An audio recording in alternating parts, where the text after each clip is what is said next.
नमस्कार दोस्तों, एक बार फिर से आपका अपने चैनल नेशनल इंटरनेशनल में स्वागत करते हैं। आज की मुख्य खबरें। देश की नई महामहिम होंगी द्रौपदी मुर्मू, सोनिया गांधी बोली जल्द ही होगी मुलाकात। देश के 15वें राष्ट्रपति के चुनाव के लिए वोटों की गिनती अंतिम दौर में है।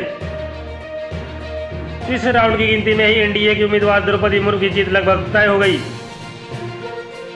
और उन्हें बधाई मिलने का सिलसिला शुरू हो गया है। सबसे पहले यशवंत सिन्हा ने उन्हें जीत की बधाई दी। इसके बाद पीएम मोदी भी मुर्मू से मिलने उनके आवास पहुंचे और उन्हें बधाई दी। मुर्मू देश की आदिवासी समुदाय की पहली राष्ट्रपति होंगी। राष्ट्रपति चुनाव में द्रौपदी मुर्मू को मिली भारी जीत के बाद उनके पैतृक गांव रायरंगपुर में जश्न का माहौल है। रायरंगपुर में बच्चे से बूढ़े तक खूब किए डांस। राजस्थान के मुख्यमंत्री अशोक गहलोत ने ट्वीट कर कहा कि श्रीमती द्रौपदी मुर्मू को भारत की राष्ट्रपति निर्वाचित होने पर हार्दिक बधाई एवं शुभकामनाएं। आशा है कि श्रीमती मुर्मू भारत के लोकतंत्र को मजबूत बनाने के संवैधानिक दायित्व का पूरी जिम्मेदारी से निर्वहन करेंगी।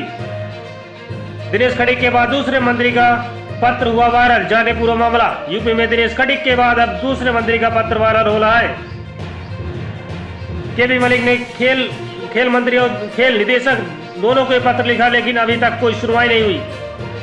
वन एवं पर्यावरण मंत्री केपी मलिक ने खेल मंत्री और खेल निदेशक दोनों के पत्र लिखा, लेकिन उनके विधानसभा क्षेत्र में करोड़ों की लागत से बाबा श्यामल के नाम पर बने खेल स्टेडियम का ताला अभी तक नहीं खुल सका।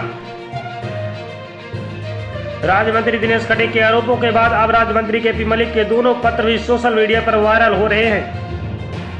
बड़ौदा में वर्ष 2014 में 37 बीघा में 6.31 करोड़ की लागत से स्टेडियम का निर्माण शुरू हुआ था। इस स्टेडियम का 2 जून 2018 को तत्कालीन केंद्रीय राज्य मंत्री डॉक्टर सतपाल सिंह और यूपी के तत्कालीन कैबिनेट खेल मंत्री रहे चेतन चौहान ने उद्घाटन किया था।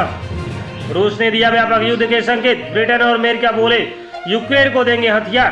ब्रिटेन ने कहा कि वह कीव को और भी घातक हथियार जल्द ही सप्लाई करने जा रहा है।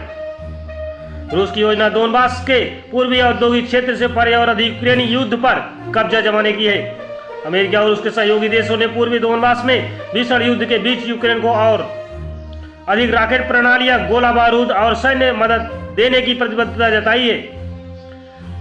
उधर मॉस्को ने व्यापक स्तर पर युद्ध के संकेत दिए हैं। इस पर अमेरिका ने जहां यूक्रेन में सैन्य मदद बढ़ाने की घोषणा की है, वहीं ब्रिटेन ने कहा कि वह उसे 1600 एंटी टैंक हथियारों की सप्लाई करेगा। पासपोर्ट रैंकिंग में पाकिस्तान बहुत पीछे, जापान शीर्ष पर। भारत को मिला 27वां स्थान। जापान के नागरिक जहां बिना नागरिक वीजा के 193 देशों में यात्रा कर सकते हैं। सूची में जापान के बाद सिंगापुर, दक्षिण कोरिया 192 का साझा दूसरे नंबर है। जर्मनी और स्पेन तीसरे नंबर पर है। किसी भी देश की अंतर्राष्ट्रीय ताकत वहां की पासपोर्ट रैंकिंग से देखी जाती है और इसमें पाकिस्तान को 190 स्थान से ही संतोष करना पड़ा है। 199 देशों में एक बार फिर जापान की पासपोर्ट रैंकिंग शीर्ष पर है, जबकि अफगानिस्तान इसमें सबसे निचली पायदान में भारत 27वें स्थान पर है। भारत ने आतंकियों के रासायनिक हथियार हासिल करने पर चिताया, कहा हम इनके इस्तेमाल के खिलाफ। रासायनिक हथियार निषेध संगठन संयुक्त राष्ट्र संघ समर्थित एक संस्था है जो दुनिया में रासायनिक हथियारों को नष्ट करने और उनकी रोकथाम के लिए काम करती है। वर्तमान में यह संस्था सीरिया में हथियारों को समाप्त करने का काम देख रही है।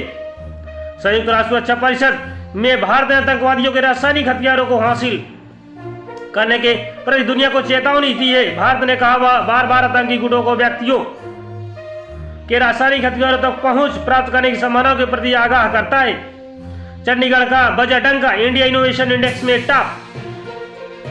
चंडीगढ़ को वोकेशनल एजुकेशन में इनरोलमेंट पर 5.57 और सभी गांव इंटरनेट की सुविधा के लिए 100 नंबर मिले हैं। इंडेक्स के अनुसार Chandigarh investment, knowledge worker, knowledge output और नॉलेज डिफ्यूजन में काफी कमजोर है और सलाह दी गई है कि चंडीगढ़ को इस पर काम करने की जरूरत है।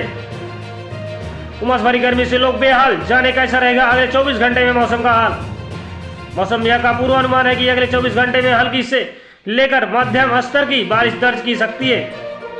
अधिकतम तापमान 33 व न्यूनतम तापमान 25 डिग्री सेल्सियस तक दर्ज किया जा सकता है।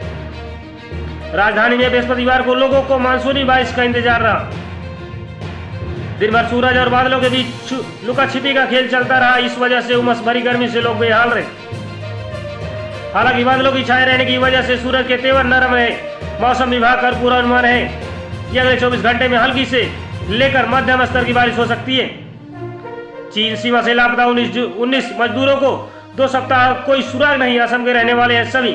कुरुंग कुमे जिले के एसपी मनु पोसवाल ने 19 लोगों को लापता होने की पुष्टि करते हुए बताया कि इस मामले में एक मिसिंग रिपोर्ट दर्ज की गई है। यह क्षेत्र केंद्रीय मंत्री किरण रिजिजू के लोकसभा क्षेत्र के अंतर्गत आता है। नमस्कार।